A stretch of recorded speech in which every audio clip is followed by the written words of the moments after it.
Standing 8 Count podcast. I am your warm and convivial host, Carlin Bardsley, here to bring you some pugilistic prognostication and boxing banter. And of course, riding shotgun with me, the one, the only, the brains of the operation, the Wolverine himself, Sean W. Smith. How you doing, Sean? Good. You call me the brains, but if I tried to say what you just said, I would probably fall on the floor. Well, you know what? When I was very young, my parents had the foresight to buy me a word-a-day calendar. And I'm sure, as you may have noticed, I'm the kind of guy that doesn't have a lot of friends. So I spent an inordinate amount of time staring at that calendar and memorizing those words, and it has given me the linguistic skills I have today. Well, I know that you have lots of friends. That is not true. But I am glad that you have the linguistic skills that you have today so that we can do a podcast like this. Yes, I am ever loquacious, and I am a cunning linguist, John. Whatever that means. I'm going to get some feedback about that one later. I know it. Well, we should also note that this is our first episode on lastwordonsports.com. They have gotten on the Standing 8 Count hype train and are now hosting this podcast. If you didn't find it there already, you can find it there. And thanks to everyone at lastwordonsports.com for seeing how great we are. Yeah, no, we absolutely appreciate it. And we're hoping, they can help us and we can help them, and we'll work together to further the sport. It's synergistic, don't you think? Sure. I'm just going to go for a record of $5 words today. I think that's going to be my MO here. I'm just going to say sure a lot then. That could run you into trouble later. I might set a couple traps for you, but we'll lead off the top here with some great stuff.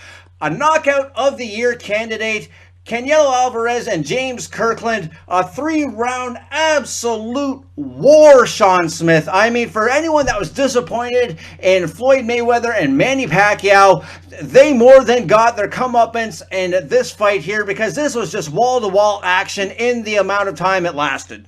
Absolutely, yeah. I mean, if Mayweather Pacquiao had looked like this fight, nobody would have been complaining. Like you said, 3 rounds, these two, they really went to war. Kirkland came out. He was looking strong for the first 30 seconds or so, and then Canelo caught him. And Canelo did a lot of things really well in this fight. He disrupted Kirkland's rhythm and looked really good. And the knockout, like you said, that's going to be a knockout of the year contender, because that was absolutely vicious.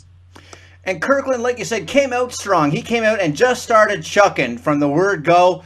And Canelo, for his part, I thought he played that really well. He just kind of crawled up in the turtle shell, let Kirkland throw those big winging punches, found his opening, started landing shorter punches, and as soon as Kirkland started to get wobbled a bit, it seemed like it was the beginning of the end. Yeah, no, absolutely. I think you make a great point there, is that he let Kirkland kind of work himself out a little bit. He covered up really well. He knew when to attack, which is something that, amongst young fighters, I think that can be difficult to know, when to play the defense, when to hold off, and when to go for it. And he showed all the skills that make you think that, if Mayweather and Pacquiao are done in the next 2 years, Canelo's going to be right at the top of that pound-for-pound list. You have to think so. You have to think he's going to be one of the torchbearers for the sport going forward. And with performances like that, it's not hard to understand why. And people seem to be digging it. I mean, we heard it both ad nauseum after the Mayweather-Pacquiao fight. Oh, that's it. Boxing's dead. Everyone can pack up and go home. I don't even know why we're doing this podcast, Sean. It's a dead sport. But the numbers are in, and not bad ratings for a sport that's been given the old tombstone treatment. 2.5 million roughly was the number I got. The biggest rating for boxing since Bernard Hopkins and Antonio Tarver all the way back in 2006. Not too shabby. Not too shabby at all, I would say. I'd say that's a lot of people, they kind of tuned in for this fight. Now, I wonder, they replayed the Mayweather-Pacquiao fight before this. Do you think that helped the rating? I don't see how it could hurt. I mean, the Floyd Manny replay did 1.2 million on HBO, so I mean that's nothing to sneeze at either. Maybe it is. Maybe it's a question of, okay, you saw the Floyd Manny, they're kind of the two of the greatest. They're on their way out. Now look at the next one. The next one is Canelo Alvarez, and people did tune in droves for that. I mean, if they roughly doubled the Floyd Manny number, I think there was some lead in, but clearly this was a fight people wanted to see of their own volition. Yeah, no, I think you absolutely you put that well. the way that the ratings went up by almost 1 million when this fight started kind of shows that there is this audience out there that really wants to see Canelo fight. And Kirkland was the perfect opponent to kind of showcase Alvarez a little bit, in that he had to kind of overcome a little bit, but it's still the kind of opponent that he was going to pick apart. So a win-win all around, I think. Great fight, great night for the sport. And what do we do next with Canelo Alvarez? You saw Max Kellerman kind of hint that maybe Golovkin is a possible opponent. Personally, I think that is too early to do that fight and make it a money fight. I think that's something you want to save and kind of get into down the line. But if not Golovkin, then who, Sean Smith? Well, for me, I think that's going to be Miguel Cotto. I think that's the fight to make. That's saying that Cotto gets through Daniel Geale. I think that fight's June 8th or somewhere right around there. And I think that's the next fight to make, and I think that's a huge fight. Cotto's got a massive following. I mean, you could do this fight in New York City. He's got that massive Puerto Rican following, or you could do it, closer to Mexico. You could do it in California if you wanted to. Either place, this fight's going to be massive. It's going to draw, I would think, a significantly higher number than we see here with the Canelo Kirkland fight. And I think that's a fight that Canelo wins, which is what you're looking at this point, because, like we talked about, he's the next pound-for-pound star. Cotto's looked good since he started training with Freddie Roach, but I think his best days are still probably behind him. So yeah, I think full steam ahead with Alvarez, and you go to Cotto next, and then I think they were talking a little bit about Alvarez Golovkin in maybe 2 years or so, which makes sense because I think from Alvarez's perspective, he's going to be 26 at that point. I think Golovkin's going to be 35 at that point. So from Alvarez's perspective, I think it makes sense to wait and slow burn here to make him that huge star. I concur wholeheartedly. As much as I like the idea of Golovkin and Canelo, I'm with you. I want to wait. We don't need it now. We can build both these guys up into bigger stars than they are now, and then you cash in when the anticipation is at a fever pitch. What'd you think of Max Kellerman, by the way? I mean, he suggests Golovkin after this post-fight. Last week, people were saying that, well, he was kind of a little rough on Manny Pacquiao. What do you think of Max Kellerman lately? Is he just, I don't know, a little angry? Is he not getting enough sleep? What's going on with him? Yeah, I have no idea what his sleep patterns are like, but come on, Sean Smith, you're supposed to be the brains of the operation here. I know. I'll have to ask him next time we get lunch, but right.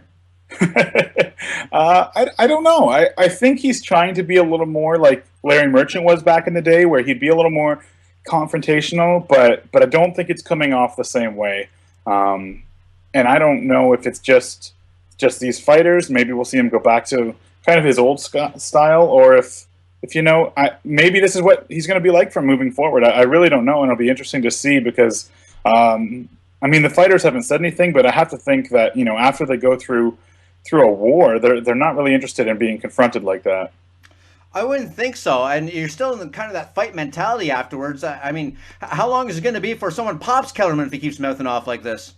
That's a good question. I mean, my favorite post-fight interview ever has to be the Mayweather-Larry Merchant one, which I'm sure everyone's seen, where Larry Merchant goes off about how if he was 50 years younger, he'd kick Mayweather's ass. But generally, we need to avoid that kind of thing. So for Kellerman's safety, here's hoping that does not happen. But funny story about Max Kellerman. I was sitting with my little girl watching a boxing replay, and she's close to 18 months now.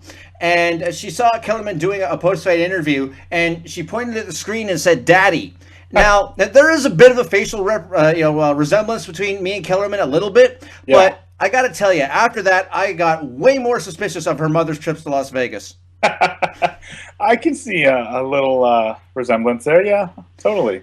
All right, well, we'll give Chloe the benefit of the doubt here anyway. Yeah, there we go, yeah. Yeah, I'm still a little edgy after that.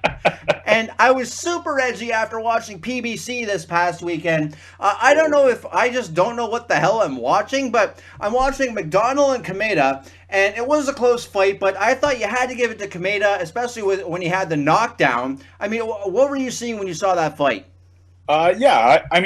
I thought it was a very close fight that could have gone either way. I edged it to Kameda as well. I had it 114, 113 because of the knockdown. And I thought it was a super close fight. I have more of a problem with the Figueroa-Burns fight. I mean, what did you make of that fight? And, the terrible reffing that continues to be the story coming out of that fight, because, Lawrence Cole was all over Ricky Burns in this fight. It almost looked like he was trying to hold the arm down so Figueroa could get a nice overhand in. I couldn't understand. Was it a handicap match and no one put that on the program? What exactly happened? I wish I could, I wish I had a good answer for you what happened, but I've never seen a referee do this before, where they're grabbing a fighter's arm and holding it down, but he's not really breaking them up. He's not saying to break. He's just kind of, grabbing the arm and shoving it down or moving it out of the way so that Figueroa can land strikes. I mean, it was absolutely crazy. The Texas Commission, we could go on for hours probably on how terrible they are, how terrible their judging is, how terrible the reffing is. But I mean, what's frustrating for me here is that there's really no repercussions here for referees, and this is a problem in all kinds of combat sports, that you have a lot of responsibility, but there's really no repercussions if you screw up. And this is something where it's not even like it was a late stoppage or an early stoppage or something where you got stuck in the heat of the moment. He was doing something he shouldn't have been doing throughout the fight. I don't even know where to start with this either, Sean. I'm flabbergasted. My gas literally flabbered watching this. This is one of those fights where I actually have to be blunt. I watch the referee, I look at the judging, and I have to be blunt. Was the fix in? Well, I mean, it wouldn't be the first time that we've had suspicious judging, refereeing, sort of things in Texas. So, I mean, you had the boy who grew up, in that area in Figueroa. So, I mean, Burns is going to need a finish to walk out of here with a win. And part of me is wants to say that you know that going in. I mean, if you're going to accept a fight against someone from that area in Texas, like maybe that's just on his promoter for putting him in a situation like that. And even looking at the scores were 117, 109, and then a pair of 116, 110s. I mean, even with the deductions, that seemed off to me. Yeah, I thought it was closer than that as well. I mean, I don't have a scorecard in front of me, but I thought it was another one of these fights, much like the McDonald-Kameda fight, that was really close. And a lot of people gave it to Burns. Those scorecards just don't make sense. But this is par for the course in Texas. I mean, even if you think back to the Sal Alvarez Austin Trout fight, I mean, that fight was another one that was really, really close in most people's minds. And you look at the scorecards and you'd have no idea. So yeah, like I said, this is par for the course in Texas. Watching Figueroa and Burns and watching it unfold with this shoddy refereeing, how much did that kind of take you out of the fight? Because I felt like I was in this weird twilight zone where I wasn't enjoying myself watching a fight anymore. I was legitimately concerned that Kevin Burns was going to get Jack Ruby'd at some point. Ricky Burns, but... sorry, yeah. No, that's okay. Yeah, I mean, it definitely took away from the fight for me, because you want to see these two guys go to war. You want to see this fight that should be really good, and he just keeps getting in the way. And at the end of the day, I mean, Lawrence Cole is the story of the fight, and that's really, really unfortunate. Yeah, everyone is talking about Lawrence Cole now, not Omar Figueroa, not Ricky Burns. I mean, the referee should always be a footnote in a fight, should never be the lead story in a fight. Am I right? I think you're right. I mean, if you don't remember who reffed the fight, that's probably a good thing. Yeah. And Michael Soro knocked out Glenn Tapia. I mean, he looked really great. What do you think is in store for Michael Soro here? Yeah, I'm really interested to see what happens to him next. Glenn Tapia was the big favorite on Friday night heading into that fight. It only took Soro 4 rounds to get the knockout. He looked really good. He used his movement really well. And, getting rid of Tapia, he's a name that we're going to talk about moving forward, I think. I'm not sure what's next for him, but he's a name to definitely keep an eye on. All right, looking forward, we mentioned Golovkin earlier. Let's talk about him. Triple G himself taking on Willie Monroe Jr. What do you say? Are we in for another round of drama? Yes, I think it's another drama night with Gennady Golovkin. I mean, I think Willie Monroe is a pretty good middleweight. I don't think that he's going to be able to stop Golovkin. I don't know that he can take Golovkin's power. Golovkin, this is kind of an obvious comparison, but he kind of reminds me of Tyson in that everyone kind of thinks that he's just a power puncher. But I really think that there's a lot more to his game. He uses his movement really well, cuts off the ring really well, and uses a good variety of punches. So, I mean, that's why he's been successful at this level. It's not just that he's this wild punching buffoon out there. Willie Monroe does a lot of things right. I think being a southpaw is going to help him. He's got good movement. He might survive until late in the fight, but at the end of the day, I think Golovkin takes this. I mean, what do you think of this fight? Do you think that this is another big win for Golovkin here, or is there something that Willie Monroe can do, or what does he have to do here? I don't know that Willie Monroe can do anything here. I mean, I'm looking at Monroe's resume, and I'm just not seeing anything that jumps out to me that screams, okay, well, he did this well in this fight, that this is where he can take out Golovkin. I'm not seeing it. Maybe I'm blind to it, but it looks to me like we're in for Golovkin against opponent. I mean, Willie Monroe might as well have opponent sewn on his robe when he goes to walk to the cage. He should walk out to the song, Why Can't We Be Friends? I've got nothing for Willie Monroe here. I've got nothing. Yeah, I'd be very surprised if he can win more than a round or two against Golovkin. I think Golovkin will settle in, he'll cut off the ring, he'll get Monroe on the ropes, and he'll use that power to punish him like he's done to so many other fighters. I mean, the only thing is, what's next for Golovkin after this? I know it's too early to talk about that, but it's got to be so frustrating. I mean, he is approaching 34 years old. He still hasn't got those big money fights. We want to see him in there against the Carl Frochs, the Miguel Cottos, and we talked about Alvarez. I mean, how long can these guys avoid him? Well, I would think that if Golovkin goes and just steamrolls Monroe, you would think popular demand would say, okay, listen, we got to do something with Triple G. We got to do something now. But there is that other school of thought. Is it advisable maybe for Golovkin to look a little bit vulnerable in this one, to let Monroe look like he's got a sporting chance in there? So when the big name says, you know what, Willie Monroe looked all right for a couple rounds. I know I can do better than that.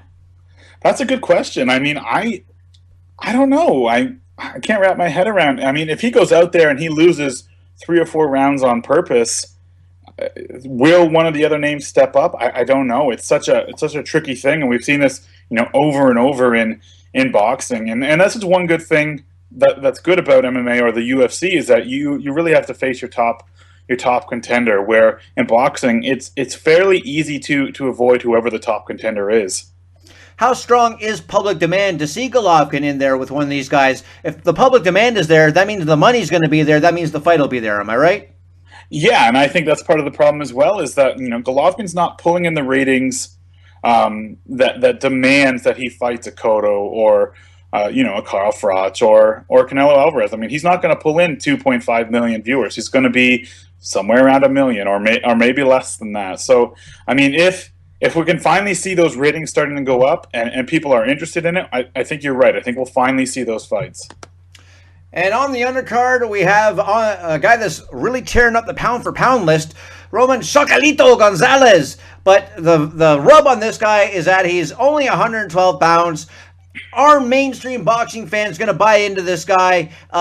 It's always a challenge trying to get a smaller guy to take hold in the public consciousness. I mean, of course, we've seen it with Mayweather and Pacquiao, but even they got a large number of pounds on a guy that weighs 112.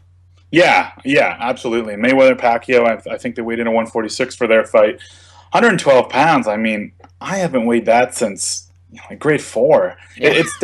It's really hard. I mean, it's really hard to sell this to people, but if he can go out there on Saturday night and put on the performance that's expected, which is a sensational knockout, if he can do that, I think we can finally make ingrounds here. We're going to see a guy like Gonzalez. He's probably a top 5 pound-for-pound fighter. I mean, if he can get in there, get the knockout, who knows? Maybe we'll finally see this weight division. The guys under 130 get some love. I'll give a shout out to Bad Left Hook. They had an introduction to Gonzalez. So if you're not that familiar with him, you want to get to know him a little bit better. They had a really good introduction and had some clips of his fights. Kind of told a little bit about him. Lee Scott Wiley of the Fight City also had a good breakdown on some of his better skills. So if you want to get to know him a little better, that's 2 really good sources.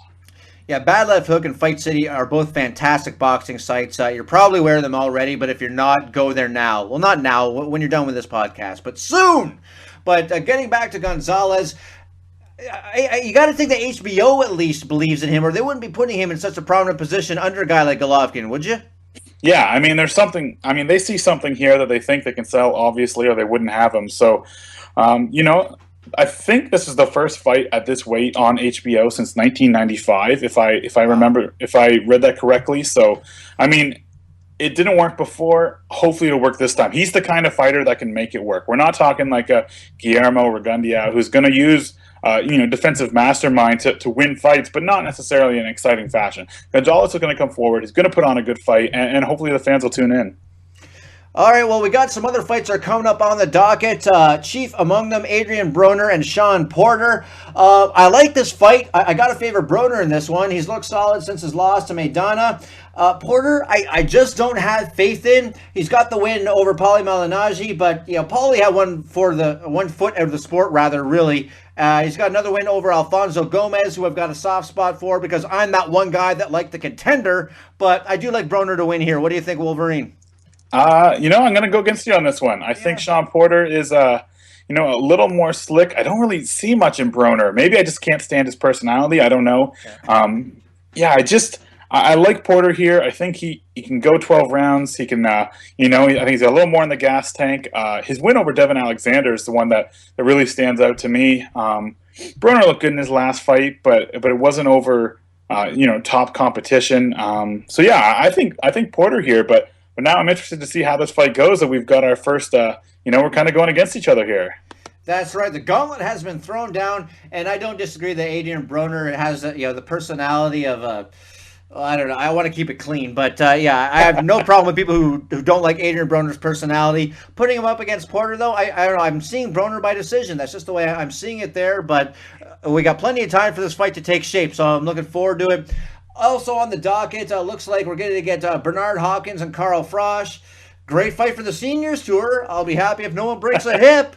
I mean, we've got B-Hop. He's an alien. Froch, he's already been musing about retirement. I mean, promoter Eddie Hearn recently said that Froch should retire. What's your read on this?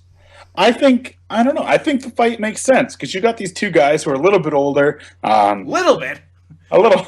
Well, Froch less so, but I mean, I always love watching Bernard Hopkins fight. I think, he says he's an alien, and, his performances kind of make me believe him. He's just absolutely insane that he can move the way he does. He's got, probably one of the better boxing minds we've ever seen. He knows that his skills aren't where they were 15 years ago, but his mind is way better than it was then, and he uses that so well.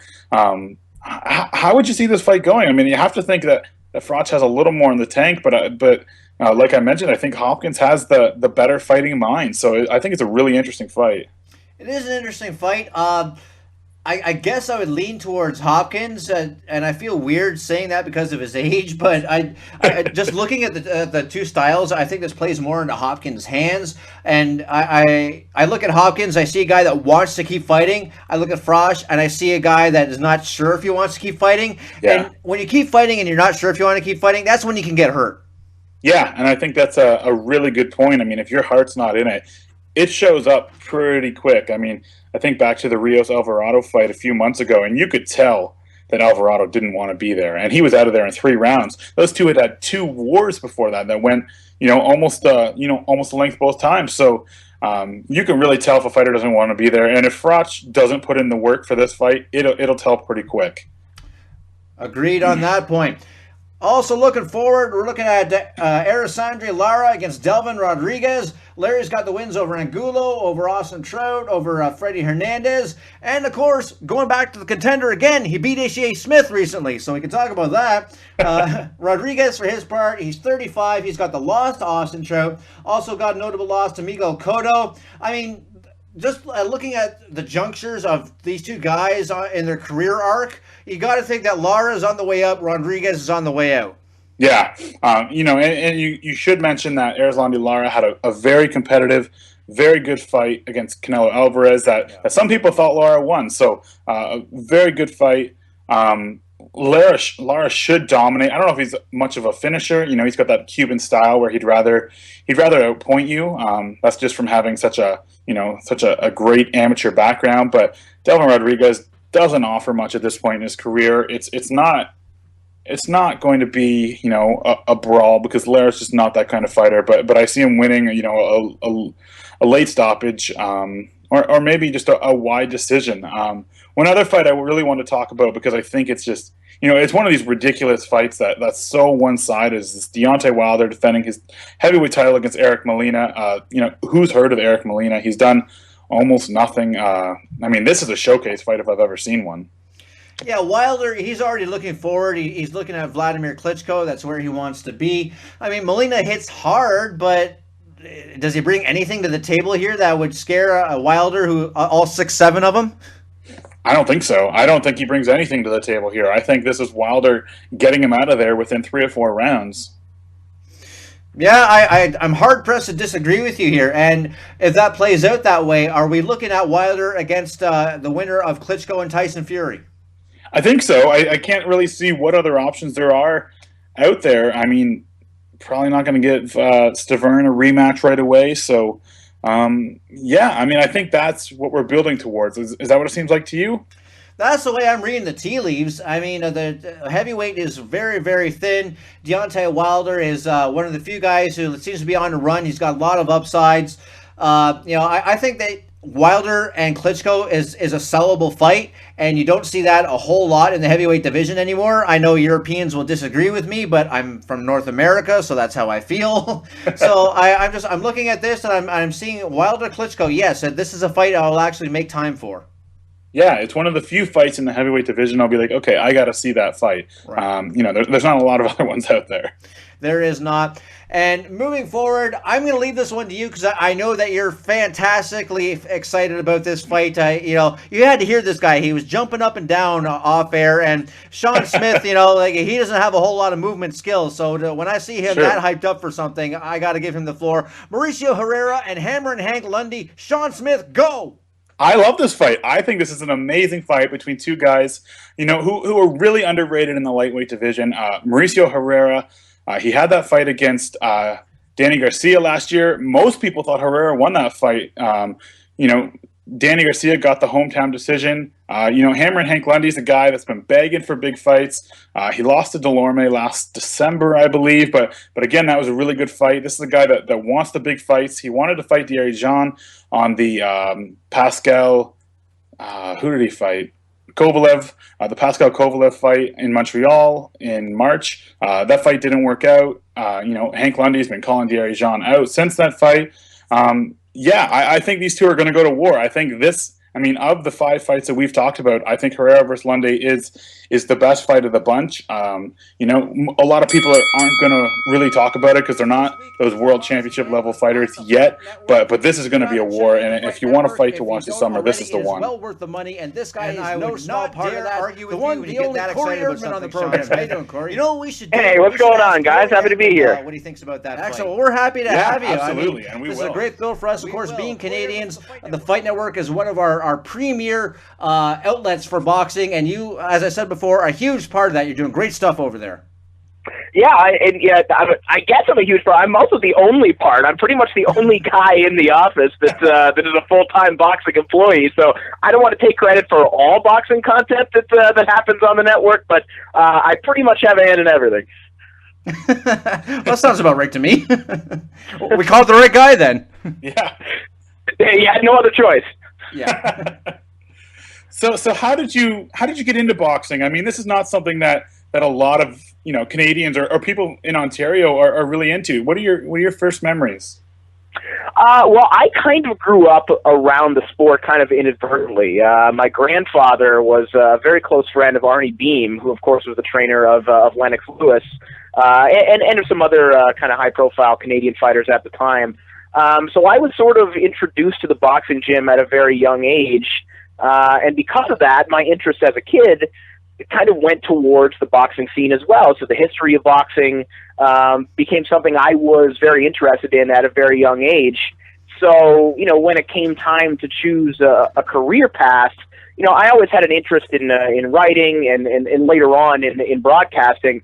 And although I am just as interested in other sports, I kind of found my way down the boxing path as well. I sort of found a lane there because, as you said, it's not something that a lot of people are into. It's not something that a lot of people locally are particularly well versed in. So I kind of found an avenue where I could run uninterrupted, up until where I am right now. So it worked out for me, the fact that I was able to develop that base knowledge at a very young age. Right, right. And when did you realize that, you had this base knowledge, you were a big fan of the sport? When did you realize that this could be, a career path? It took a little while. I mean, I for a long time thought that that boxing was always going to be something that was sort of complementary or supplementary to whatever I was doing full time. I did think that I was going to be able to make a living full time writing about, talking about sports, but I didn't know if there would be a full time venture where I'd be able to pay my rent and pay my bills based solely on talking about boxing, and not until I got to the Fight Network was I really able to do that. I was, doing commentary work quite frequently. I was writing for Ring Magazine, and those things sound glamorous, but they don't pay the bills full time. And I was still working at the Score and having to talk about other things, having to talk about pro wrestling and having to talk about hockey and everything else. I wasn't able to do it solely based on talking about boxing. So not until I got to Fight Network did I even think that was going to be a possibility. How did you get involved with the Fight Network? Because they have a great crew, as I keep saying over there, and but it is a tough nut to crack, for lack of a better term. Yeah, I was working full time at the Score. I was kind of doing periodical appearances on television, talking about wrestling and sort of doing one-off interviews here and there. And I just, I didn't feel like I was in any kind of a pattern. I wasn't really getting into a flow on a day-to-day basis. I didn't know when my next segment was coming up, so I didn't feel like I was making any progress. So I kind of had a standing offer from Fight Network to jump ship if I wanted to, and I just decided to take a chance at it.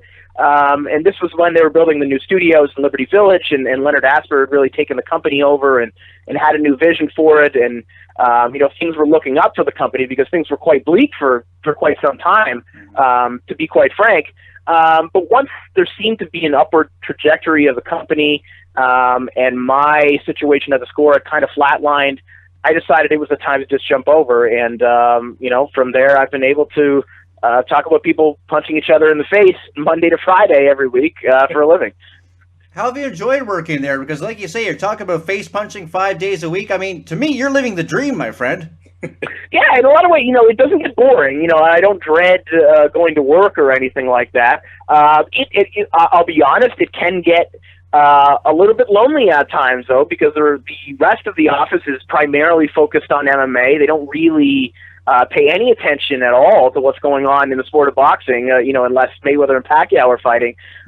So as exciting as it is, and as much as, I could get paid for sitting at my desk and studying film on fighters, a lot of times it still is just me on an island, kind of trying to keep the coverage of the sport alive. Right. Last weekend was the big Canelo Alvarez, James Kirkland fight. What are your thoughts on that fight? I mean, what did you take away from that fight? Well, I think it turned out exactly as I thought it would. I didn't think that Kirkland was going to have defensive prowess to get out of the way of anything that Canelo was throwing. And I thought that if he was going to have any chance whatsoever, that Ann Wolfe would have had to have been in his corner. Now, would it have made that much of a difference?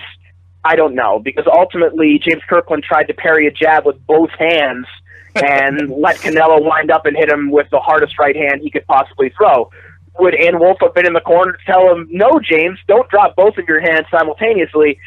Who knows? I think the result would have probably been the same, but boxing fans were happy. I mean, listen, we got a conclusive ending and we got 3 rounds of exciting action. That is good regardless of the result. Absolutely. This was the fight that I guess people were kind of hoping that Mayweather-Pacquiao would look like, and obviously there was no chance of that happening.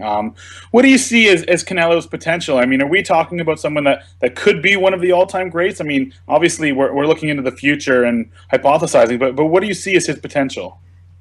Well, I don't know about Canelo being one of the all-time greats. I mean, is it possible for him to eventually be inducted into the International Boxing Hall of Fame? Yeah, I think that is a a distinct possibility. He's a major fixture on American television, and by the end of his career, he'll probably have a couple of world titles under his belt.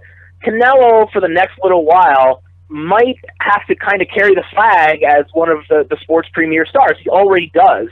The problem is, what is going to be his ceiling when it comes to popularity? He's wildly popular, don't get me wrong. I mean, he's selling 40,000 tickets in Texas. He could do the same crazy numbers if he were to fight in Mexico. He's doing respectable pay-per-view numbers against guys like Alfredo Angulo. You know, he's pushing 400 pay-per-view buys just as the A-side in events like that. Those are all good things. The question is, can he ever really transcend the way that Floyd or Manny is able to? The big problem is that he lost to Floyd Mayweather.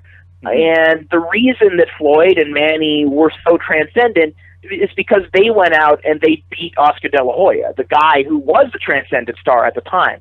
Canelo wasn't able to do that. That said, I don't think it's out of the realm of possibility for him to become maybe as popular as a guy like Manny Pacquiao. He is very influential in his home country. He has a deal with Under Armour. He's in the public eye just as a general sports figure. If he continues to win, if he beats a guy like Miguel Cotto, has a good performance on pay-per-view, and then we go on and set up a fight with Gennady Golovkin, I think that there could be some parallels there between him and Manny. But because he lost to Floyd, I think that there will be a ceiling that he can't quite pass, that he'll reach at some point.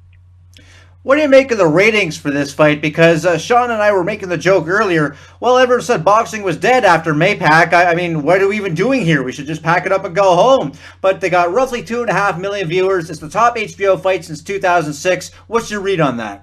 I mean, it's fantastic numbers. I mean, yeah, you're right. I thought I was looking through the classifieds all during Mayweather-Pacquiao, and what else am I going to do? But hey, lo and behold, the sport's still alive. It's fantastic attendance there, fantastic numbers on HBO.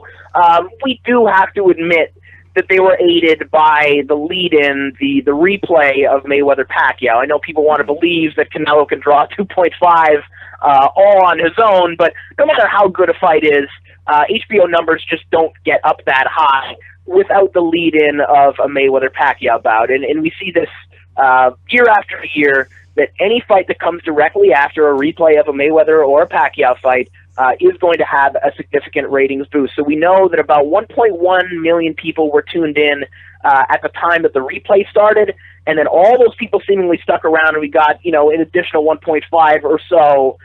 You have to check the math on that, but we got definitely an additional 1 million plus on the back end. So I think that without that replay, I still think that Canelo does 1.8 million, which is an outstanding number on HBO. It's still higher than almost anyone can do who isn't named Vladimir Klitschko. That means he's a major star within the realm of the sport of boxing. So nothing but positive coming out of last weekend. And looking at that fight, looking at the lead-in of Mayweather-Pacquiao, for anyone that wasn't part of the 4.4 million people that actually paid for Maypac, if they were watching on HBO and they stuck around for Canelo Alvarez, did they leave converting more fans than maybe even Maypac did? You know what? Probably, because, as you said, the Canelo Kirkland fight really appeals to the type of people who were disappointed by Mayweather-Pacquiao. Are the type of people who would love Canelo Kirkland, despite the fact that it was really just a one-sided beatdown. They want violence, they want carnage, they want guys, throwing caution to the wind. That's what you got in that fight. Again, despite the fact that it wasn't particularly competitive. So on the flip side, if you like that, you probably didn't like the nuance and the skill involved with Mayweather-Pacquiao. So, it probably would serve better to convert the common person, the layman who doesn't know anything about boxing, who just knows that they're a little bit attracted to two guys hitting each other with their fists. That's probably more in line with what they wanted to see. All right, well, who's next for Canelo then? Max Kellerman, Lemieux, Golovkin after the fight. It seems too early for me for that fight. Miguel Cotto is a name that's being thrown around. Who do you see stepping up to fight Canelo next? I would find it hard to believe that Canelo would try to sell anything other than the Cotto fight next. I mean, that's a fight that was almost made for May of this year. Now, we ultimately got James Kirkland instead, and that was fantastic. But these are two sides who have been to the negotiating table before, and this is a fight that can get made. This is Golden Boy, and this is Rock Nation. There's no beef on either side. This isn't an Al Heyman fighter having to go to the negotiating room with Jay-Z, with a guy that he has a lawsuit with. These are two sides that can absolutely get along. And these are two sides that absolutely have shown interest in making this fight. I think that Cotto takes his tune up against Daniel Geale in a couple of weeks, and then we really start cooking and getting this fight going, maybe for September or for October. Are there other guys in the in the junior middleweight and middleweight division that Canelo could fight? Yeah, anyone would love to fight Canelo. Canelo basically has his pick of anyone in either of those divisions, but I think he really wants Cotto, and I think the timing is right, the momentum is right. We can make that fight happen before year's end. Yeah, Carlin mentioned Golovkin. Obviously, the big drama show, the Good Boy Army, Triple G, whatever you want to call him, returns to the ring this weekend. Most people are picking Golovkin. He's definitely the big favorite. What does Monroe have to do to have success here, or is there any way for him to have success against Golovkin? Well, I just don't know if Monroe has the seasoning. And I hate talking about intangibles, like, he doesn't have the experience, so that means that he can't win. That's not really it. It's just that Monroe's never had to deal with anything like what Golovkin's going to present to him. So there's going to reach a point in the fight where he's going to see some stuff he's never seen before in live action. And, you have to wager on him knowing how to figure that out on the fly. Now, he looked really good against Brian Vera, a guy that was able to put a little bit of pressure on him. He showed that he could deal with that. He showed that he could do it against Brandon Adams, who was putting a little bit more pressure on him. But, we also saw him struggle a little bit at times during the Boxino tournament in the opening round in a small ring. Golovkin's going to make that ring feel very, very small, whether it actually is logistically or not.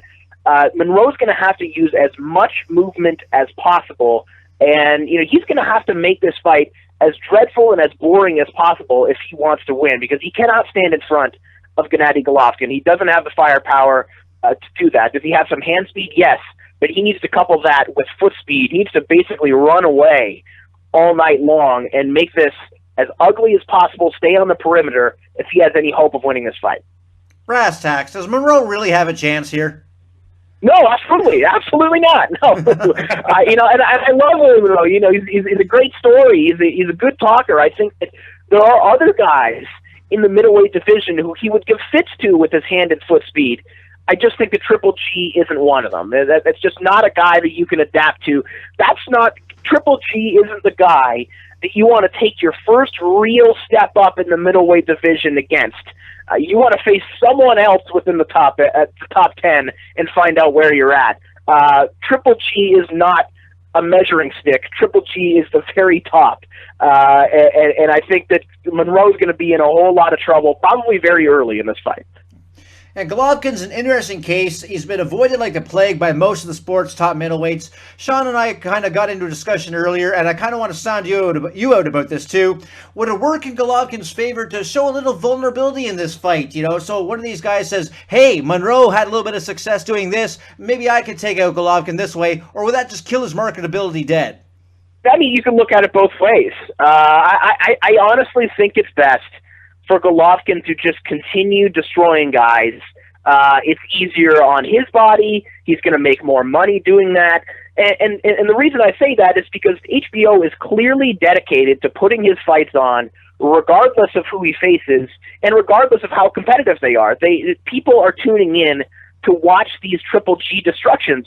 So it's not like a case where, a sound defensive fighter, say like an Arislandi Lara or something like that. If a guy like that is really dominant and guys are avoiding him, well, the fights he's winning aren't particularly exciting. They're not optically pleasing to the viewer, and guys don't want to go in there and fight him because it's a big risk, and they're not going to look good either. That's a bad situation for the fighter because he's not going to get fights. He's not going to get paid. Triple G is still getting fights, and he's still getting paid main event money to go in there and steamroll guys.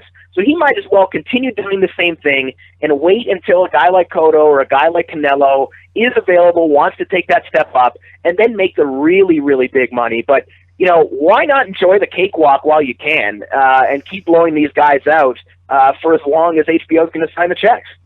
Well put. Can't argue that. I guess the counter to that would be that Golovkin is getting a little bit older. I think he's 34 now, 33. You know, 3 or 4 years from now, he's going to be significantly past his prime. So does he need to make these fights sooner than later? Yeah, I would think so. But it's also not like he's taking a whole lot of damage in these fights either. I mean, everybody's body does break down. Everybody is just going to naturally slow down, yes. But it's not like he's taking concussive blows in these fights or anything. Like, these are mostly one-sided romps. So he can continue doing this probably for a lot longer than we think. But is there some sense of urgency on his part? Yeah, I'm sure there is. But with Canelo saying that he is willing to face Triple G, listen, I tend to believe Canelo, guys, because he's taken these risks at times in his career when he hasn't had to at all. And I'm talking about Mayweather and Lara, basically almost back-to-back with Angulo sandwiched in between there. This is a guy who has shown that he'll step up and he'll tell his promoter, I want to fight this guy. So I think that fight's possible. Right. We obviously want to talk a little bit about the Canadian boxing scene. You know, Montreal is the big spot, but Ontario's had some good cards recently too. What do you make of where the Canadian boxing scene is right now? Is it the best it's ever been? I wouldn't say that it's the best it's ever been. However, you know, we do have more guys in world title contention than we ever have. So, you know, if that is the barometer, then it is certainly among the healthiest times that we've ever seen in Canadian boxing. As you mentioned, obviously Quebec is the hotbed. It might be the hottest market in all of North America right now, running right alongside Texas, I would say, in terms of crowd popularity, in terms of the numbers that you can draw at the box office. And that's what we've come to expect. I mean, Quebecers have that regional pride that is going to make them turn out and cheer on their guys. It's a sport that they've become attached to, so kids grow up in Quebec and want to become boxers, and it's a cycle that's just going to keep repeating itself, and that's fantastic for Canadian boxing. We're also finally starting to see those French pay-per-views also getting airtime in English, which is something we weren't getting for many, many years.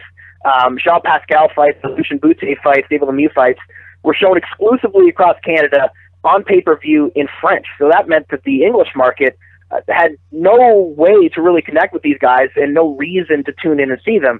That's starting to shift.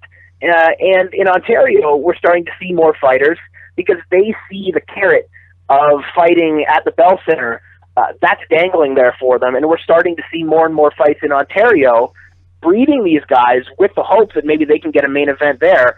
And so we'll start to cultivate our own scene, I think, in time here in Ontario as well. So it is a healthy time. It's a really good time, and we have a lot of talent on either side of the border as well. So who are some Canadian names you suggest fans keep their eyes on? Well, in Ontario, we have a really fun junior middleweight by the name of Brandon Cook. He's basically a full-on, face-forward pressure fighter. I think that he's only a couple steps away before we see him maybe in a Showtime fight, something of that nature. Friday Night Fights is going to be gone now, but a Showbox fight could basically be made for this guy basically any time. Logan Cotton McGuinness, a lot of people are very aware of him by now, but the time is probably right now for him to get a crack on an American network as well. He just signed with the Dropkick Murphys outfit out in Boston. He's going to be on the undercard of Andre Durrell and James DeGale next weekend in Boston. So they're clearly making moves to maybe get him in position to get that fight. But the guy that I think you really should keep an eye on, who will probably move very, very quickly, if you're watching the Olympics over the past couple of years, you're probably familiar with Castillo Clayton. Yeah. He signed with Yvon Michel in Quebec now, and they're moving him extremely quickly. They've been putting him on a lot of Premier Boxing Champions undercards, deep undercards, not televised.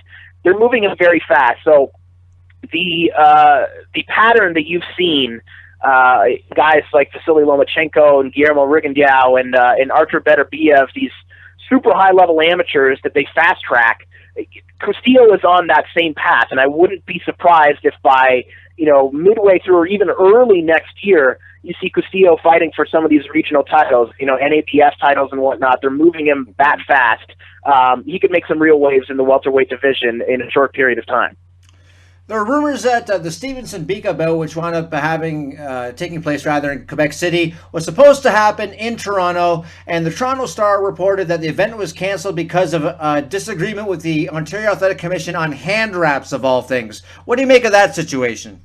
I mean, it's an absurd rule that we have here in Ontario that we only allow 10 yards of gauze on either hand of the fighter. So that isn't very much, and it's, from my understanding, the Ontario Athletic Commission took that rule or borrowed that rule from the set of rules that New Jersey implemented for mixed martial arts.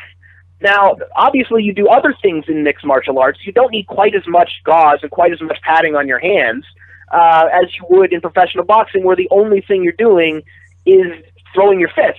10 yards of gauze just is not enough. It's the reason the guys don't want to fight here. It's dangerous for your hands. It's dangerous for the other fighter to not have as much padding on your hands.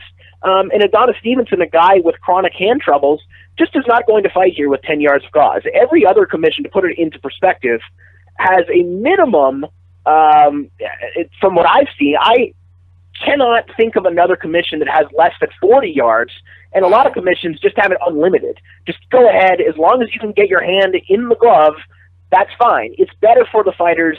It's better for their safety on both ends. I really don't know why this is a rule in Ontario, and I don't know why they're so adverse to changing it when even the WBC is not exactly a beacon of fairness or of safety for fighters, comes out and is continuously writing them letters saying, this is unsafe, please change it. You have a real problem. And so far, they have made no strides for changing it whatsoever. So do you think PBC or any other big league promoters will give Ontario another try, or are we waiting for a change in leadership at the OAC?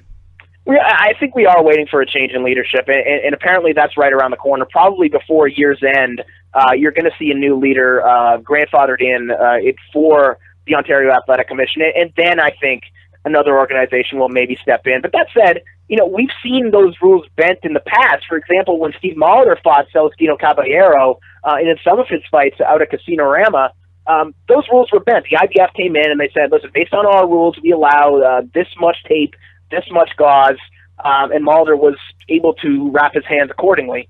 For some reason, they wouldn't bend for the WBC in this instance. I don't know why, but with that kind of uncertainty, like you're saying, I don't know why a promoter would even try when they can just go and fight at another venue or fight in Quebec with their attendance and make more money there. Well, the good news is, like you said, it looks like Ken Hayashi is going to get in his boat and sail into the sunset. So hopefully that means more big league fights for Ontario in 2016. That means good things for everyone, trust me. Yeah, I know, man. I think we're all in agreement on that one.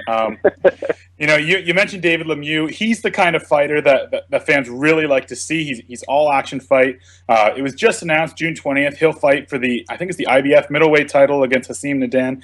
How do you see that fight going? I mean, is this a fight that he can win? Are we going to have another world champion brought home to Canada and Quebec? I really think we will. I think this is a terrific fight stylistically. You have a guy in David Lemieux who only knows how to move forward. For my money, is one of the 5 most exciting fighters on the planet. Whatever you think his limitations are, he is as dynamic an offensive fighter as we have in the sport right now. And you have Hassan Ndam, who has a reputation for being a little bit chinny, but for getting off the canvas when he hits the canvas. He's a really flashy, athletic fighter. We saw him absolutely befuddle Curtis Stevens on Friday Night Fights not too long ago to get into this eliminator spot. And the storyline heading into that fight was that Stevens would be the hard-punching guy who's charging forward and would eventually stop Ndam. Mm-hmm. The difference there is that Stevens is not actually comfortable moving forward. Stevens is more of a guy who likes to set his feet or be moving backwards and counter with left hooks. Stevens is an exciting fighter, but isn't comfortable in the role of the aggressor. This fight should probably play out the way that people thought that fight would play out. I see Lemieux stalking him. I see him eventually clipping Endom at some point during a very exciting fight and probably stopping him. I think it'll be a terrific bout. And, yeah, I do think we're going to get another Canadian world champion on June 20th. Absolutely. I'm with you on that one. One final question. Like I said, we really appreciate your time. What is your favorite fight, or, a fight that really kind of hooked you into the sport? My favorite fight is either Bobby Chacon, Cornelius Boza Edwards 2, or from 1991, Troy Dorsey, Kevin Kelly on USA Tuesday Night Fights. I'm a fan of inside fighting. I'm a fan of fights where a lot of leather is thrown, but I'm also a fan of fights where that's happening and there's some degree of skill involved. And I think you got that really out of both fights. So I give a different answer every time. For you guys, I'm just going to pick a tie, or I'll have a regular champion and a silver champion. How about with those two fights? I like it. It's genius. Well, Corey, thanks so much for joining us today. As Sean said, we really do appreciate you taking the time out of your busy schedule to talk about some face punching with a couple of fellow knuckleheads here. Just remind people where they can find you in the social media universe, and anything else you want to say or get off your chest. This is your time, my friend. Absolutely. All right. Well, yeah, you guys can follow me on Twitter at Corey_Erdman. You can find me on there. Usually I'll do the tweeting of any work that I'm doing out there. And, of course, tune into the Fight Network every day. I'm on there talking about something else. We're going to have a couple in-ring breakdowns, actually, next week. We did a couple for Mayweather-Pacquiao, but we're going to have some starting for Darrell DeGale and then for Amir Khan and Chris Algieri as well. We're going to get in the ring and kind of break down exactly what the keys are for both guys if they want to have their hand raised at the end of the night. I think it's something not necessarily unique, but not something you'll see on sports television in Canada anywhere else. So hopefully the people out there will enjoy it. Corey Erdman from the Fight Network. What an unbelievable fountain of knowledge. We were spoiled last week getting Mike Rosenthal, but Corey Erdman, yeah, he took that ball and he ran with it, Sean Smith. Yeah, we talked about last week how we couldn't promise that we'd have as good a guest as Rosenthal on the show, but I think Erdman was just as good. I mean, I feel more intelligent from just listening to him talk. Exactly. Him and Rosenthal is like sitting under the learning tree, if you will. Am I right? I think so, yeah. I mean, I think we both know a little more about boxing, a little more about the Canadian scene. So yeah, I mean, if we can keep this up, I think we're in good shape. Speaking of the Canadian scene, let's head now to the Canadian Corner. Looking at it now, Sergey Kovalev continuing to call out Adonis Stevenson to no avail. What is the deal here? Is Stevenson scared? What's the holdup? Why is Sergey Kovalev not having this fight? Well, I would not say this to Adonis Stevenson's face, but I do think that there is some intimidation there. I mean, he is the kind of boxer, I think he's 36 or 37 already. Maybe his prime has just passed him, or he's just, right at the tail end of it. Kovalev's had some really good performances lately. Obviously, the Hopkins, unanimous decision over him. It kind of showed that he's more than just a power puncher. The Jean Pascal victory kind of did the same thing. Obviously he got the finish in that fight, but he showed a lot of intangibles in that fight that I think are important. I think Stevenson and his people are avoiding this fight because they want to get the other money fights. They want to make as much money off this, quote unquote cash cow as they can before they have to go in there and take the very tough fight against Sergey Kovalev. Kovalev, though, the one thing that always kind of gives me a smile about him is his lack of command of the English language. I was watching some old interviews with him today, and I just expect him, for hockey fans, they'll get this, to start going off like Ilya Brizgalov did, universe is humongous big. That would be, I think that would add to, how much people love him. Because the way that people love Golovkin, that is because of the way he talks. He talks, he says, I'm going to bring big drama show, and he's got like the Triple G Army and all this stuff. So, I mean, if he came out and he was really like saying all this crazy stuff that North American fans couldn't understand, I think that would actually make him more of an attraction. I am not afraid of penguins. I am afraid of bears in forest. If you're not familiar with Ilya Brizgalov, seriously, Google this guy. He's the key to the universe, in my opinion. Yeah, I've seen a few of those interviews. They're pretty classic. Yeah. Going forth, Artur Beterbiev and Eleider Alvarez both announced to be on the June 20th card in Chicago. Beterbiev claim to fame is a win over Kovalev in the amateurs. He's got bricks in his hands, Sean Smith. Is he the real deal? Well, so far so good. I mean, he is knocking everyone out.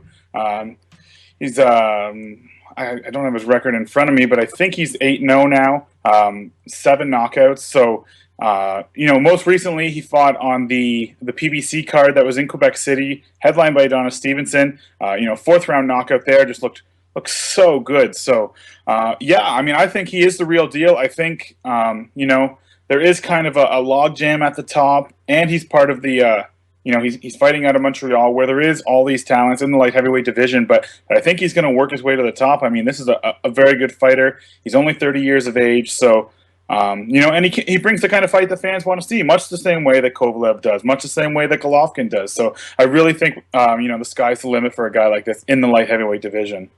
And plus, he is from Dagestan. Dagestan, to me, is the new black. You look at a guy from Dagestan, I bet on that guy, because people from Dagestan fight like they're going to be sent back there. They are tough as nails. There's no denying that. Obviously you and me both follow MMA, and there's a lot of talent coming out of that area. And, it seems the same way for boxing. So, I think the next combat sports evolution or revolution is going to be out of that area of the world.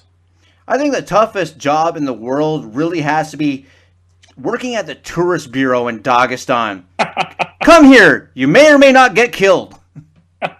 I don't think that job, either it doesn't exist or it's not a very busy job.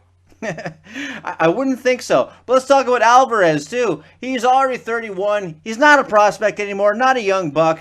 And being a light heavyweight, is that hurting him in Montreal? He's kind of lost in the shuffle there. There's a lot of talent. You've got Butte, you've got Pascal, you've got Stevenson. A lot of names crowding for a very few amount of spots.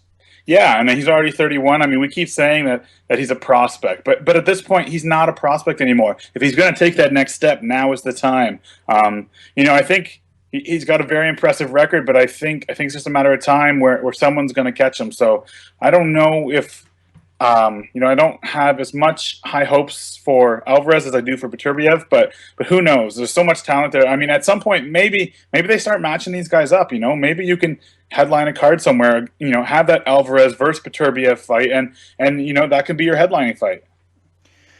And Steven Butler, we got to talk about him again. We talked about him last week, but we kind of miffed on the date there. The fight is actually on the 15th, so for those people checking out this podcast when it's released, you can see it this weekend. That's right, yeah. Yeah, I guess we don't have a whole lot more to add to Steven Butler. You have anything else you want to say about the card?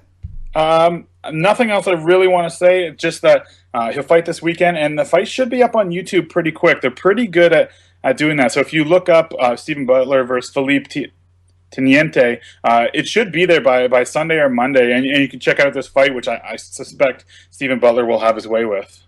Beautiful. And we teed up Denton Daly's fight last weekend. He was, in fact, successful. What do you think about Denton Daly? Yeah, just another fighter. We talked about him last week. He's going to fight again in August. A little bit tougher test next time out, I think, but he could potentially be a title contender in that cruiserweight division, partially because it's so thin. There's not that many name fighters in that division. So someone like Denton Daly can sneak in the door. He had that world title shot against Yuri Kalenga. I can't remember when that was, late last year, early this year. Lost in the 12th round of a very competitive fight. So, one or two more wins, I think he could be knocking on that door again. Could Denton Daly be an all-timer? Could he be a guy we feature in the classic fight segment? Not holding my breath on that one. His last fight was good, but I don't think he's ever going to get to that platform where he's going to be on an HBO or a Showtime. And part of that is just because I don't think he's elite level, but part of that also is that when's the last time you saw a cruiserweight fight on an HBO or a Showtime? He just happens to be in that division that doesn't get any love. The poor guy. Well, he may not be on the classic fight segment, but we got a ton of classic fights we can turn to regardless. Let's do that now, shall we? And this week's classic fight of the week, marvelous Marvin Hagler against Tommy the Hitman Hearns. I know what you're thinking. We did a Marvin Hagler fight last week. It's true we're big Marvin Hagler fans, but that is not the only reason. We were looking at something that kind of had to do with something that happened big in boxing this past weekend. What happened big in boxing this past weekend? Canelo Alvarez in a 3-round war. So if we're going to look at another 3-round war, we pretty much have to do Hagler and Hearns, unless we're going to talk about Rocky Balboa and Clubber Lang and Rocky 3, don't we, Sean? Yeah, I mean, this is the war. And when any fight that's an action fight that if there's an action fight and you want to compare it to something, it's Hagler Hearns. It's, how did that fight compare with Hagler Hearns? And this fight, it has the nickname The War. Bob Arum gave him that nickname, and it definitely lives up to that nickname. It is an absolute brawl from the opening second, basically, until it's over in the third round. You're absolutely right on that. And it's interesting, again, I like to look at how they got to this point. Hagler was kind of in this in his never-ending quest from respect. He still kind of had the sting in his mouth we talked about last week about being rebuffed to fight Ray Leonard the first time in around 82, 83, that era. He even had to change his name to Marvelous Marvin Hagler legally to be called that on TV. I mean, this guy just can't catch a break. Is he the Rodney Dangerfield of boxing at this point? I don't know if he's the Rodney Dangerfield of boxing, but he's the Rodney Dangerfield of the 1980s, of this generation of welterweight, middleweight fighters, along with Roberto Duran, Sugar Ray Leonard, and Hearns. I mean, they get a lot of love when they're all grouped together, but Hagler is the one there that kind of gets forgotten about. And it's kind of strange because, if you think about the kind of fighters that fans should love, I mean, Hagler's right there. I mean, Duran's like that too, obviously, but he just doesn't get the respect, and I'm not sure why. I mean, I can't really put my thumb on it. I mean, what do you think? Do you think there's a reason? Is it his personality? I mean, what is it?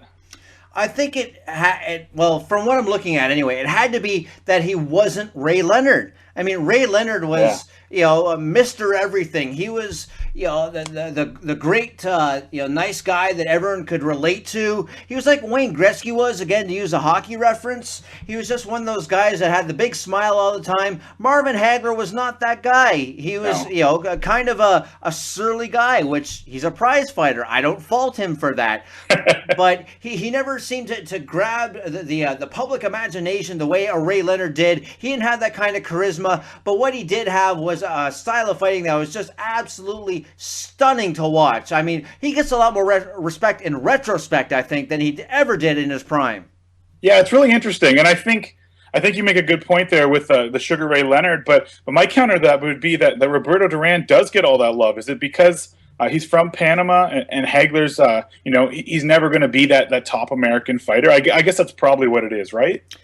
I would think so. Anyway, Roberto Duran, again, has the advantage of being Latin American, and I can't think of a better Latin American fighter during that time frame than Roberto Duran. So it was easy for the Latin American fan base to flock behind him. U.S. boxing, especially then, was a lot more crowded. So unless you had someone like Ray Leonard or a Mike Tyson in that era that could transcend and everyone got behind in that era, it was a lot harder to kind of stake your claim. But we're talking about Roberto Duran. Thomas Hearns earned this fight by flooring Roberto Duran. He lit up Roberto Duran, and that's really what kind of got him in the mix. That, and of course, the fight with Sugar Ray Leonard, which he did lose but made a tremendous accounting of himself. Absolutely.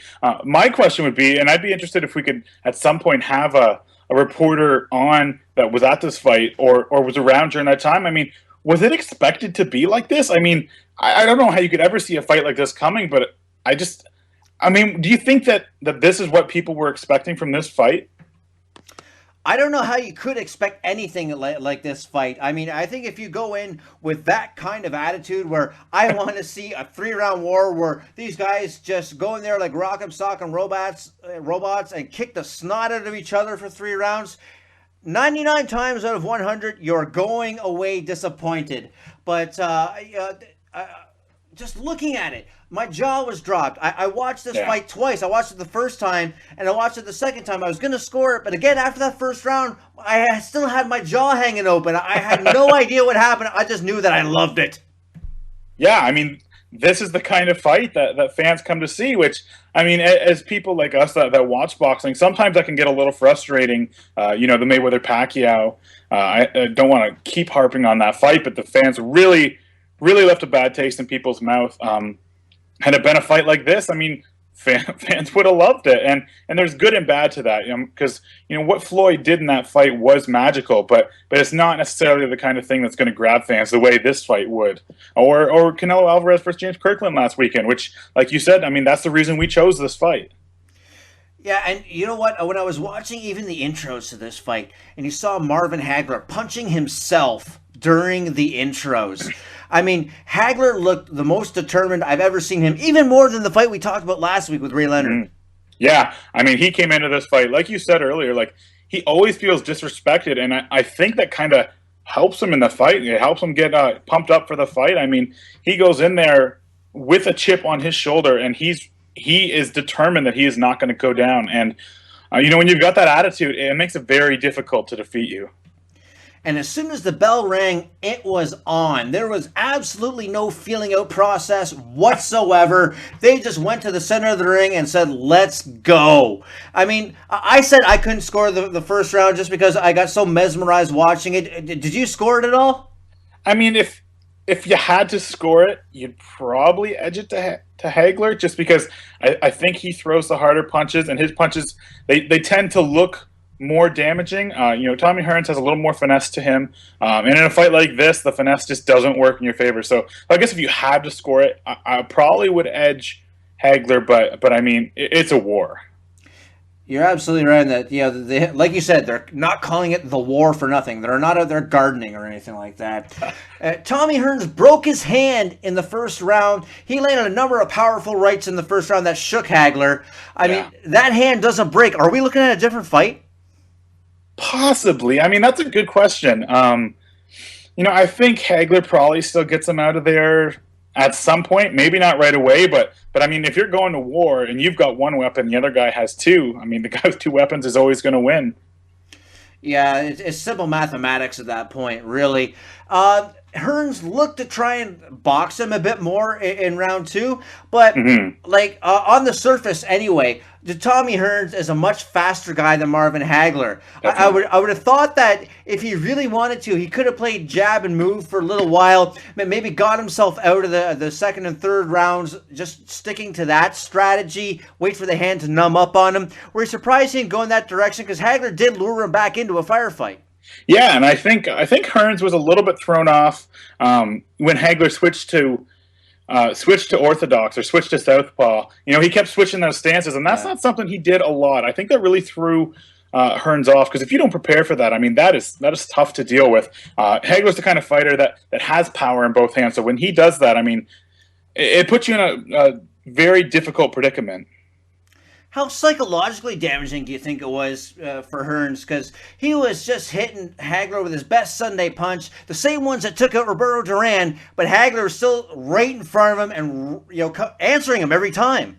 Yeah, I mean, Hagler is just that kind of fighter. He's not going to go away, right? So I think when you land those big shots, and as someone like Hagler who's very tough to hurt, I think it can get in your head. I mean, if your plan is to go out there and get the knockout and it doesn't happen, I think it can really, really play with your head. I mean, what do you think? Do you think that was part of the factors to why Hagler was able to win this fight? Did he win it early on with the mental game?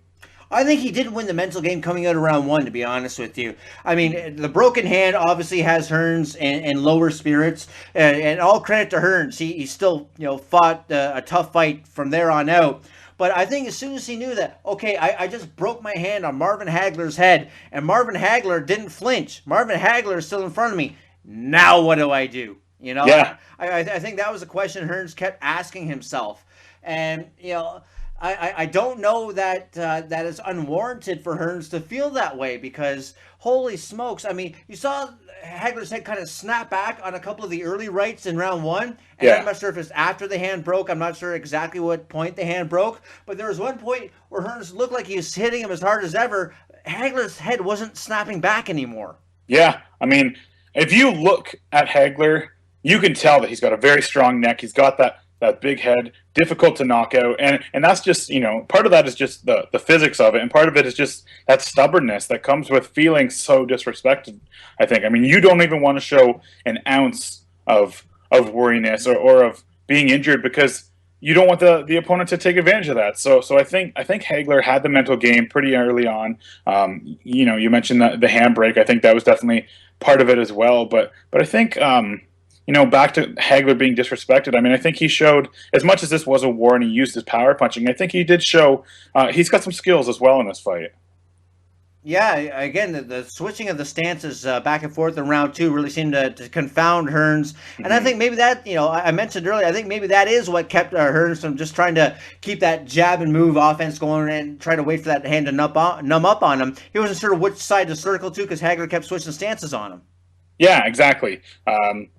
It's tough to nail down, and like we said earlier, like if you don't train for that, if you don't see that coming, then I think it can be very difficult. And if you're a boxer and you've got that tool, I think that's the kind of thing you save for a fight where you feel like you might lose or you feel like you need that extra advantage. And I think Hagler played that card really well here. And in round three, the ref called time to look at that cut on Hagler. It was on, looked like the bridge of the nose or between the eyes, somewhere in that area. Either way, it was clearly not affecting his vision, right? But I love the doctor's reaction to the ref bringing Hagler over. Like, it took 3 seconds. No, it's not bugging his sight. Let him go. It looked like the doctor was enjoying the fight so much he wanted more of it. Yeah, and I think that happens a lot in boxing where, the doctor or the ref or whoever will get caught up, and then we worry a little bit less about the fighter's health than maybe we should. Talk about the finish here, because Hearns was almost to his feet. He wasn't all there, obviously, but a different ref might let this go on. You think so? I didn't see it that way. I think Hearns rather was out before he hit the canvas. Yeah. I mean, the one shot that got him, where he started kind of staggering across the ring, he was out there. He was just a dead man walking at that point. Of course, Hagler ran up to him and finished him off there. Even though Hearns kind of got up at 9, kind of jelly-legged, yeah. I don't think you let him go back into that fight, because if you asked him his name, he may have said Marvin Hagler at that point. I think you're right. I'm just wondering if maybe a different ref would have let him go. He was definitely out on his feet, like you said. He was very hurt. And I think from the referee's perspective, you have to keep in mind that he's already taken a staggering amount of damage in this fight. So I think it was definitely the right call. And the ref was clearly concerned with safety if he was getting that Hagler cut check, and it was clearly not going into his eyes. So, I think this referee was prone to erring on the side of caution at that point. Yeah, I think so too. In my opinion, and I'm interested to hear what you think about this, is this the biggest moment of Marvin Hagler's career? I think when you look down his resume, this has got to be right up there.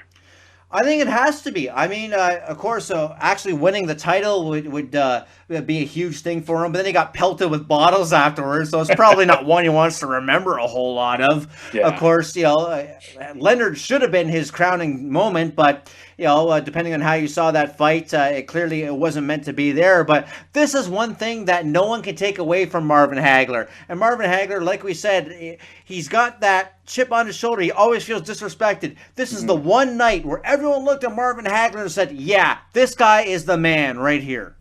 Absolutely. I think you're absolutely right. This is the biggest night of his career. And it's interesting when you think about the legacies of fighters, because you think, is it better to have a pretty good career, you're a world champion, but not the best, or to be this kind of, have this legacy of a fight like this? You think of someone like Arturo Gatti. Yes, he was a world champion, but he wasn't a pound for pound great or anything like that, but he was known for his toughness. He was known for those wars. So I'm really interested in this, like, how does this work into their legacies? Yeah, we talked about Hagler's legacy a bit last time, and I think we're in agreement that this is his high watermark. What about Tommy Hearns' legacy? Is it that he was a great fighter that just came up a little bit short? Yeah, and I think it goes back to what we talked about earlier. He just happened to be in the Sugar Ray Leonard era. I mean, anything Sugar Ray did, he was going to be the top guy. He was always going to be the top guy of this group. So maybe just a little bit of wrong place, wrong time. I mean, I think Tommy Hearns is an all-time great light middleweight, welterweight, right in that range. I mean, I think he's right there, right at the top. Probably a top 5, top 10 welterweight of all time. He just happened to be in with the guys like a Marvin Hagler, who is one of the best middleweights of all time, in with guys like Sugar Ray Leonard, who is one of the best fighters of all time, and definitely, probably top 3 welterweight of all time, top 5 anyways. So, I think a little bit it's just kind of wrong place, wrong time. Could that echo what Canelo Alvarez might hear in a few years? Let's say Canelo Alvarez goes on a tear and it becomes the talk of the sport, becomes the guy in the sport. Will they say to him, yeah, Canelo was great, but what about Floyd? He lost to Floyd. Yeah, I mean, that could definitely haunt his career. I still think he's going to be one of the best fighters, at least of our generation. I think he's going to be right there. I don't know if he'll be, one of the best fighters of all time, but I think they're going to look back and you're going to look at a loss like that unfavorably. But what I think we have to keep in mind too is that Canelo was only 23 years old when he took that fight. That is astounding. I mean, think of the things that we were doing at 23. We were not preparing to fight the best fighter in the world, one of the best fighters of all time. The fact that he was able to go in there, last 12 rounds, I think C.J. Ross even gave him a draw on the scorecard. I mean, C.J. Ross did. Okay, then. Yeah, the very reliable C.J. Ross gave him a draw. So, you know what I mean? Like, I don't think it's going to be detrimental to his growth. I think it'll help him grow, but it's something that people are going to remember. As soon as that 0 goes or that O goes, people remember that. Yeah. And Tommy Hearns, to his credit, he did call a 3-round knockout in the presser. I mean, he was close on his prediction. He just got the wrong guy. Yeah, exactly. And I also heard this, that Emmanuel Stewart, Hearns' trainer, lost it on Hearns on his entourage right before the fight, because apparently one of the entourage gave Tommy Hearns' legs a massage right before the fight started, and Stewart lost it because a massage makes the body spent. That's right. Yeah, absolutely. I didn't know that. That's really interesting. Doing that kind of thing would definitely impact. It's like if you try to work out after having like a nice hot bath, like you're going to be sick in no time. So it's kind of the same thing. I'm kind of I got Tommy Hearns' record up here, and it's kind of astounding that guess what year his last fight was? No idea. 2006. Really? Yes. So that is unbelievable that he returned to the sport. I mean, he fought somewhat regularly until 1998, 1999. And then he had a break until 2005. He came back and got 2 knockouts. So holy moly. Yeah, it's unbelievable. That really is. And, I'm guessing he didn't get a massage before those fights. I guess not, if he got the win. Yeah, well, a massage always leaves me spent. But, that's another story for another time. But dun, dun. Anyway, let's talk about Tommy Hearns being carried out of the ring like an infant. Yeah. I mean, he was done. He was absolutely done. That would kind of play into the idea of him having a massage beforehand. Just absolutely spent in there, and he did look tired fairly quickly. I mean, part of that is obviously taking a supreme amount of punishment, but it is quite the picture to remember.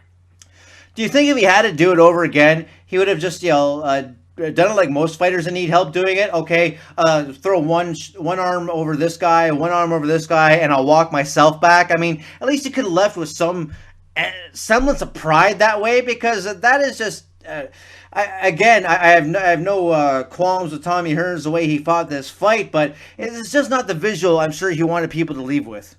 Yeah, and I mean, it's really interesting. Like you said, you have no qualms with it, but if had he just went out there and boxed, maybe he could have got a win. But at the same time, if he does that, we don't have the war. But it is really an unfortunate kind of image to leave this fight with, is one of the fighters being carried out like that.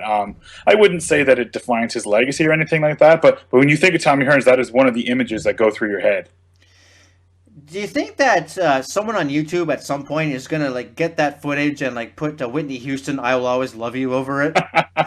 Don't give anyone any ideas. I don't want to see that. If anyone can put that together and send it to the show, we'll give you a shout out, all right? Over Sean Smith's objections. That's right. All right. You got anything else to add for this fight, Sean? No, just that I really this has become the the marker of if it's a good fight, if it's a war. I mean, it's got to compare with this one, right? So, I don't think any fight will ever compare with this. Could a fight ever compare with this? I think fighters are so cautious and so careful now, just because records are so meaningful. I don't know that we'll ever see a fight like this again. What do you think?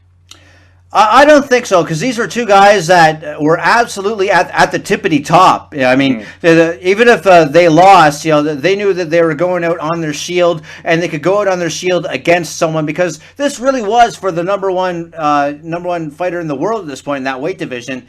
One thing I want to add in comparison at the end, Thomas Hearns gets mad props, and rightfully so, for this fight, even coming up in defeat. I don't think we're going to see James Kirkland come up, with this kind of respect, despite coming in there and giving his all against Canelo Alvarez. Do you? No, we're not going to. And I mean, that's what makes this fight so special, right? Is that this was the two best middleweights in the world. I mean, this was the fight to make. It wasn't just two guys on, name whatever show of just, 1-0, 2-0 guys going to war. You can see those fights. This was two of the best fighters in the world, the two best middleweights in the world going to war. Canelo Alvarez is kind of right there, but James Kirkland is not one of the best middleweights in the world. As much as they might have tried to build him up like that before the fight, he's definitely not. So I think that is one of the factors as well that plays into why this fight was so epic, and that fight last weekend between Canelo and Kirkland won't be remembered the same way. Hagler and Hearns, part of the Four Kings. Does James Kirkland even warrant being called a joker? Sure, we can call him a joker, yeah. All right, I wouldn't do it to his face, but I'll leave that to you, Sean Smith. Absolutely not. I will not ever do that.